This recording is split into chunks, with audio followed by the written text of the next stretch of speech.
Folks, hope you're all enjoying your Friday. Today's topic is mortgages, and we're just going to go through a few questions and answers with Carmen, a mortgage advisor, in relation to how to obtain a mortgage going forward. Now, Carmen, I suppose just the first question there: how much can someone borrow, and for how long? Well, typically you can borrow 3.5 times gross income. You can borrow up to 35. For 35 years, you can borrow up to the age of 68 or 70. Some of the banks differ. And first-time buyers can borrow up to 90% of the purchase price. Second-time buyers can borrow up to 80% of the purchase price. That's great. And I suppose just in regard to what's the steps of the mortgage process briefly? Well, you can call us on 056 772 1854 or email info@clearlife.ie, and I'll take you through the steps that needs to be. Perfect. In regard to just, I suppose, someone out there looking to increase their chances of getting a mortgage, would you have any advice, or how does someone increase their chances of getting a mortgage?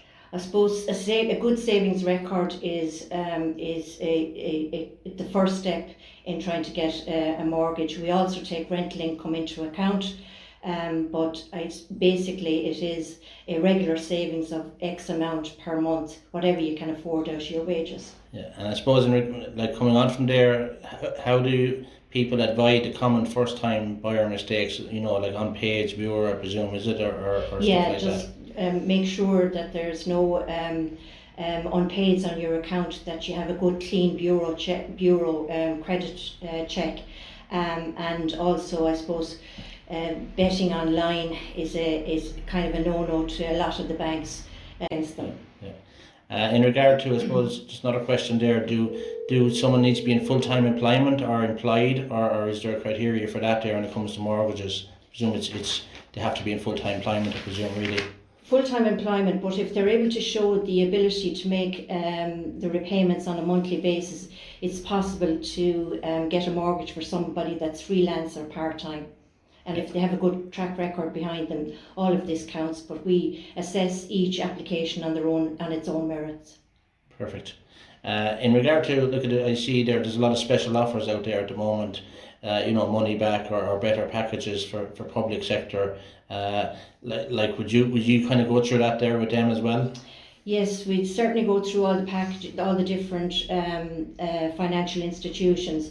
There are some good offers out there at the moment, and there's some cashbacks that some financial institutions have on their books at the moment. ICS offer public servants basic pay will be taken at 2 points up in their pay scale when applying for a mortgage, and this will be assessed on the higher wage on their application. And overtime also is taken into 100% of their overtime is taken into consideration when assessing the actual mortgage, and ICS have increased their age limit to 70 years of age. That's brilliant. I think that's great for teachers, anyone that's in the public sector. In regard to if someone's renting, will the bank take this into consideration as well? Yes, certainly, that's taken into consideration. It's basically a savings because the rental income going forward will not be there when they actually purchase the house. Okay, brilliant. In